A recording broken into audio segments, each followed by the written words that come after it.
Aleluia. Glórias a Deus. Josué, capítulo de número 6.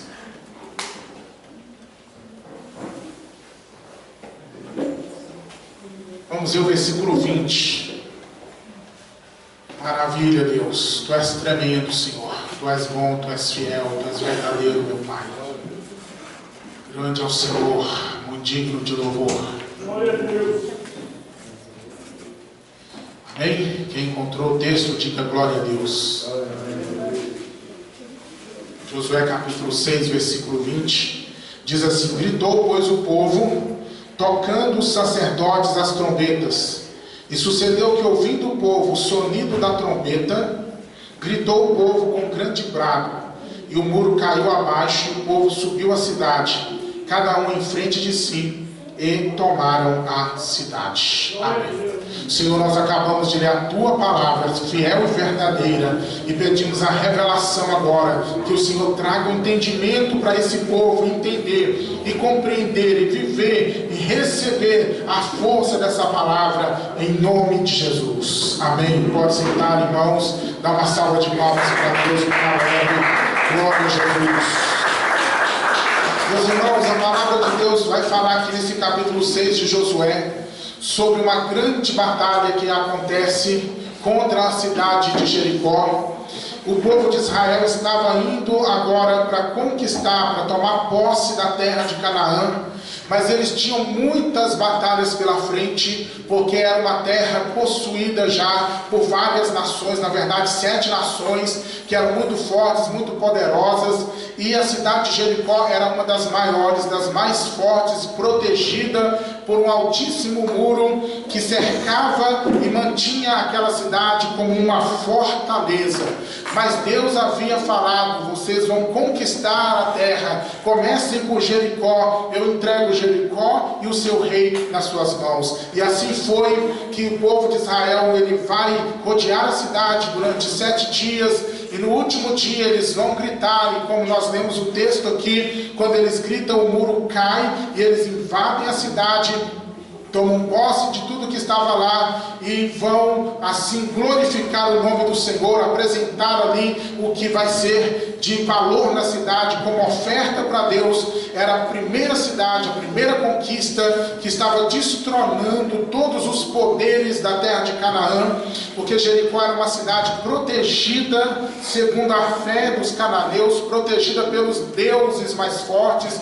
Então, quando Israel derruba Jericó, era a mesma coisa de dizer: o Deus de Israel é mais forte do que todos os deuses dessas nações, e esse Deus de Israel é que vai reinar aqui agora. Aleluia, glórias a Deus. E essa palavra, irmãos, ela tem várias partes que tem muito para nos ensinar. Por quê?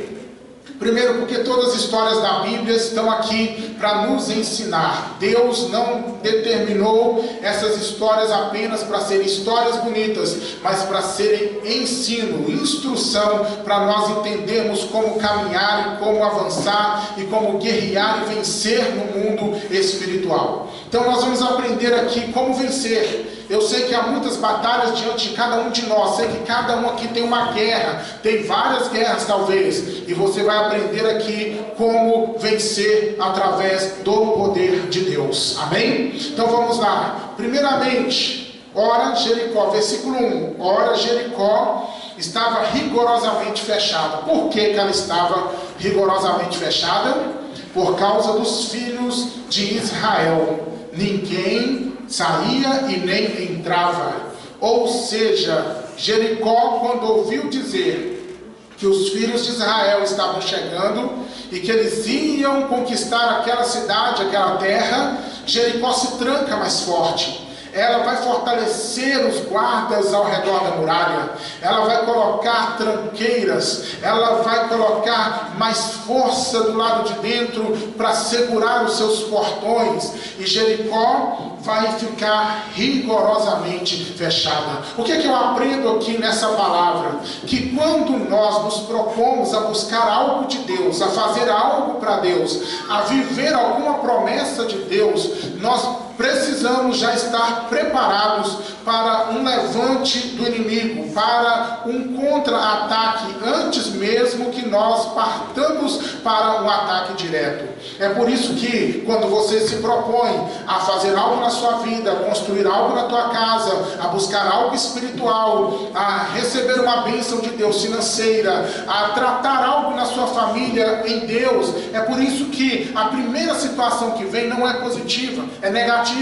Vem um problema maior, vem algo para te desestabilizar, para tirar você do foco, para atrapalhar você nessa busca, justamente porque o inimigo já sabe que você vai vencer. Então ele fortalece as muralhas, ele vai fortalecer as cidades, mas Deus é Deus na sua vida. Não se intimide pelo que o inimigo está apresentando diante dos seus olhos. Se a situação está ficando pior depois que você começou a orar mais, se a situação está pressionando depois que você propôs jejuar, se você está sentindo que está pesado esse propósito de buscar em Deus, é porque Deus está neste negócio. Vai adiante, porque você vai romper. É somente um primeiro momento, o inimigo fortalece para ver se você recua, mas não recue, seja como o povo de Israel. É aí que você tem que avançar mais forte. Aleluia, glórias a Deus. Você está entendendo? Quem está entendendo? Muita gente desanima nesse ponto. A muralha ficou maior. Quando eu comecei a orar pela minha família, o negócio complicou mais, pastor. Pastor, na hora que eu comecei a fazer o propósito de jejum, na hora que eu comecei a ler mais a Bíblia, quando eu me propus levantar de madrugada, meu Deus, veio tanto problema de tudo enquanto é lado. Meu irmão, isso é natural acontecer. Se não acontecer nada, é porque tem algum problema na sua oração. Alguma coisa vai acontecer, sinais negativos vão aparecer, mas você precisa ficar firme. Firme onde? Firme no que eu vou falar aqui agora. Veja aqui, versículo 2. Então disse o Senhor a Josué: olha, tenho dado na tua mão Jericó ao seu rei e aos seus homens valorosos. Ou seja, Deus deu para Josué uma promessa, aleluia. Deus deu para ele uma garantia. Apesar de tudo que vocês vão enfrentar, Josué e Israel, eu prometo que coloco na mão de vocês esta cidade, o seu rei e tudo que tem de valor aqui dentro, eu coloco na mão de vocês. Meu irmão, minha irmã, vai à luta, vai à guerra em Deus, com Deus e pela fé, mas vai com uma promessa viva no seu coração. Apegue-se às palavras de Deus, aquelas que estão na Bíblia e aquelas que Deus já disse para você já faz tempo, porque Deus não morreu para deixar de cumprir a promessa. Segundo, Deus não se esqueceu.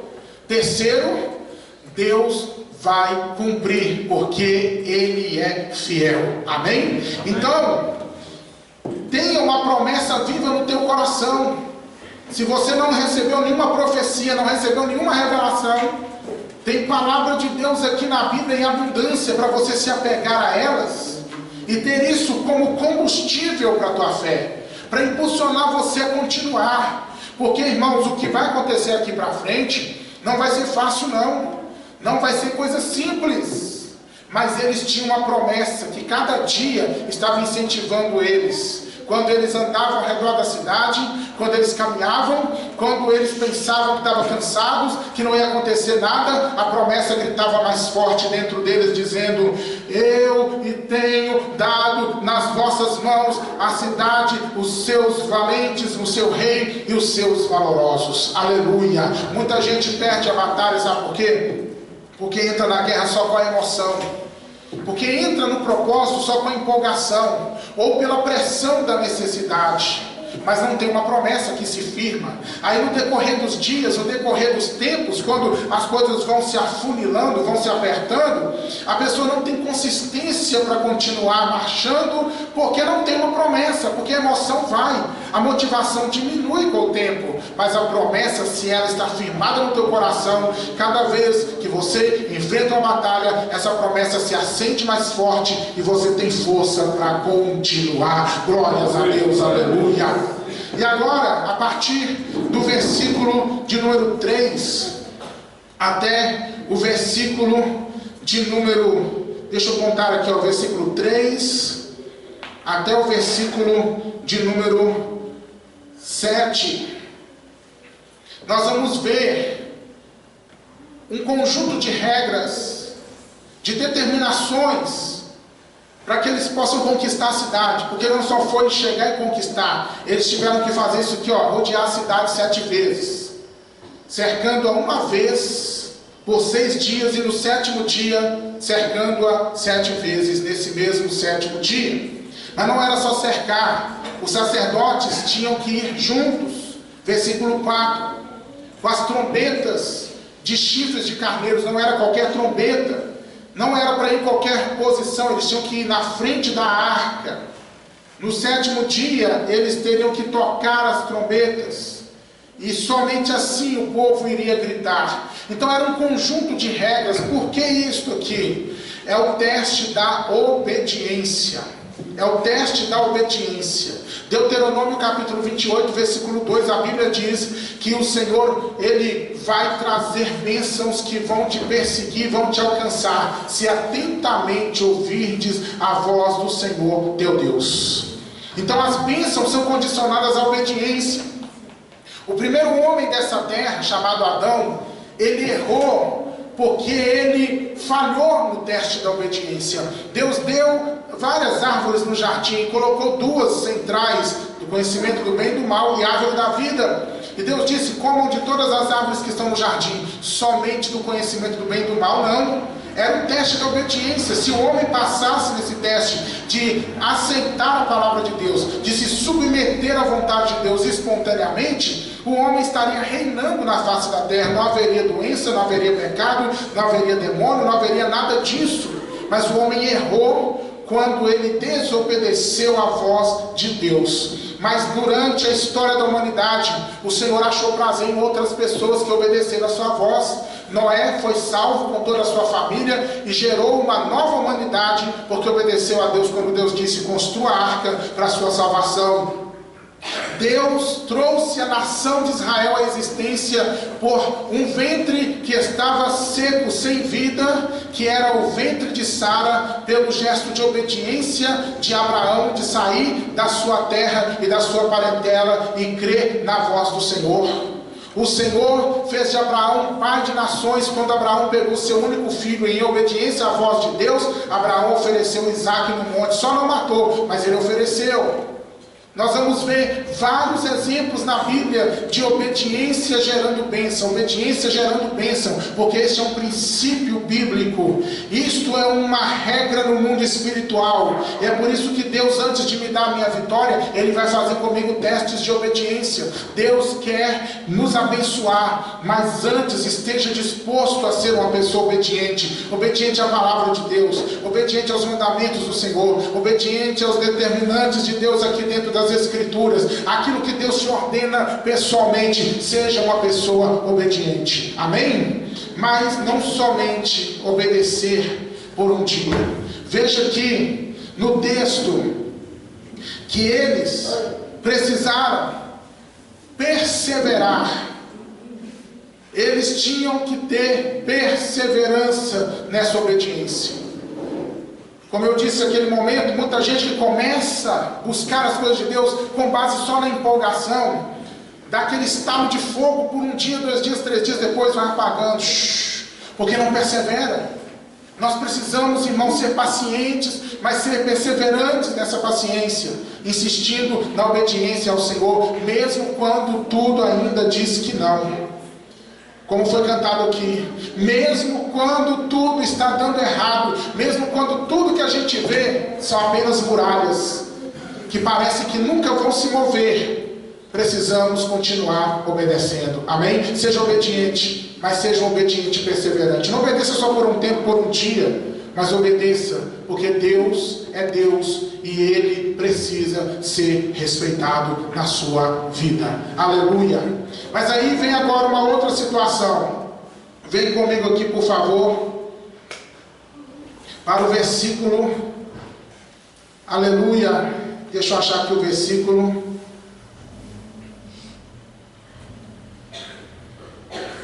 Versículo 5. E será que tocando-se prolongadamente a trombeta de chifre de carneiro, ouvindo vós o sonido da trombeta, todo o povo gritará com grande brado, e o muro da cidade cairá abaixo, e o povo subirá por ele, cada um em frente. Nós vamos agora para o versículo 16. E sucedeu que, tocando os sacerdotes pela 7ª vez as trombetas, disse Josué ao povo: gritai, porque o Senhor vos tem dado a cidade. Ou seja, o muro ia cair quando o povo gritasse, mas eles não podiam gritar no primeiro dia, nem no segundo, nem no terceiro, nem no quarto, nem no quinto. Era só no 7º dia. Agora imagina, gente, você está rodeando ali, não era pequena cidade, não era pouca gente, então era uma rodeada demorada, todo mundo calado, ninguém podia falar nada, todo mundo tinha que caminhar calado. Sabe por quê? Que Deus proíbe o povo de falar antes, porque se o povo fala antes, o povo vai pecar, e o povo vai perder a bênção que vem depois. Mas o sentido aqui que eu quero que você se apegue é a paciência de esperar a hora certa de Deus fazer acontecer as coisas na sua vida. O povo ia gritar, ia acontecer, o muro cair, mas eles tinham que esperar o 7º dia, tinha que esperar o último toque de trombeta dos sacerdotes, só aí poderiam gritar. E o nosso problema, sabe qual é um dos nossos problemas? É a nossa ansiedade. A gente quer orar hoje para que as coisas aconteçam ontem. E aí quando não é assim, não vai ser, nós ficamos revoltados com Deus e desanimados. Irmãos, nós precisamos ter paciência, porque para tudo tem um tempo certo, para tudo tem uma hora certa. Eclesiastes capítulo 3, há um tempo determinado para todo propósito debaixo dos céus. Há um tempo que Deus determinou, e esse tempo não é nem antes e nem depois. Esse tempo é a hora certa, é o momento exato, é aquele momento em que a bênção vem perfeita. Como uma criança não pode ser perfeita com 6 meses de gestação, com 5, com 7, com 8. Está faltando alguma coisa. Ela só vai nascer perfeita, pronta para esse mundo aqui fora, quando ela tiver os 9 meses. Assim também a tua bênção, ela só vai vir perfeita na hora exata de Deus. Então, não tente gritar antes do momento. Acalma teu coração em nome de Jesus. E vai caminhando, e vai obedecendo, e vai perseverando. Porque na hora certa, quando você gritar, a palavra de Deus, ela diz que agindo Deus, ninguém impedirá. Aleluia! Então, vem comigo aqui para a palavra novamente. Na hora certa, eles gritaram, no versículo 20: gritou, pois, o povo, tocando os sacerdotes as trombetas. E sucedeu que, ouvindo o povo o sonido da trombeta, gritou o povo com grande brado, e o muro caiu abaixo, e o povo subiu a cidade, cada um em frente de si, e tomaram a cidade. Olha só que coisa linda. Quando é a hora certa, o povo grita e o muro cai, mas eles têm que tomar atitudes, sabe de quê? De tomar a cidade, de pegar a cidade. Quando o muro cai, eles precisam subir e avançar e possuir aquilo que Deus já havia dito para eles lá no versículo 2: entrega o Jericó, seu rei e seus valentes. E é nesse ponto aqui que muita gente paralisa, que muita gente não consegue avançar para conquistar a cidade, por causa de uma coisa chamada complexo de inferioridade espiritual. O que é o complexo de inferioridade espiritual? É quando a pessoa se sente muito indigna, muito pequena, muito reduzida diante da grandeza que o próprio Deus está colocando diante de ti. A pessoa pensa: mas é muito grande para mim, esse emprego é muito grande para mim, essa casa é muito grande para mim, esse carro, essa nova renda, essa bênção espiritual é muito grande para mim, eu acho que eu não mereço, eu acho que eu não sou digno. A questão não é merecimento nem dignidade. A questão é que quando Deus coloca a porta para você, é decisão dele te abençoar. E aí a gente fica travado, a gente fica paralisado. Diante do muro que caiu, não tem mais impedimento. Diante da cidade a ser conquistada, nós ficamos pensativos, recuando. O que as pessoas vão pensar se eu conquistar essa cidade? Se eu receber essa bênção, se eu tiver essa vitória? Meu irmão, se o Senhor está te prosperando, se o Senhor está derramando bênçãos espirituais na sua vida, se o Senhor está liberando vitórias para a sua família, se o Senhor está abrindo oportunidades grandiosas para você, e você sabe que é Deus, vai nessa, em nome de Jesus. Viva as maiores bênçãos de Deus, porque se Deus não quisesse te abençoar, Ele simplesmente não te abençoaria. E não é porque você merece, não é porque você é bonzinho, é porque Ele olhou para você e pela graça dele Ele decidiu transformar a sua história, a sua realidade. Amém? Então viva, se é unção, viva, se é bênção financeira, viva, se é bênção familiar, viva. Seja curado hoje desse complexo de inferioridade que você tem trazido no teu coração diante de Deus, porque Deus quer que sejamos humildes, mas não que tenhamos um espírito de mendigância, um espírito de pobreza na nossa alma. Humilde é reconhecer que tudo é do Senhor, que é para a glória dele, que sem Ele nós nada temos, nós nada seremos, nós nada poderemos. Isso é humildade. Agora, espírito de pobreza, de mendigância, é aquele sentimento onde nós só olhamos para nós e nos imaginamos sempre rastejando e comendo migalhas. Eu não vejo que Deus tem migalhas para você. Eu vejo que Deus tem banquetes preparados para a tua vida. Aleluia! Como eu li aqui o texto no início do culto, Isaías 55. Vinde e comei, sem dinheiro e sem preço, vinho e leite, que Deus tem preparado para nós. Eu gostaria de orar com você agora em nome de Jesus. Tem alguém aqui que quer conquistar sua Jericó? Se tiver, esse é o momento de você fechar os seus olhos aí, que eu quero orar por você. Vou pedir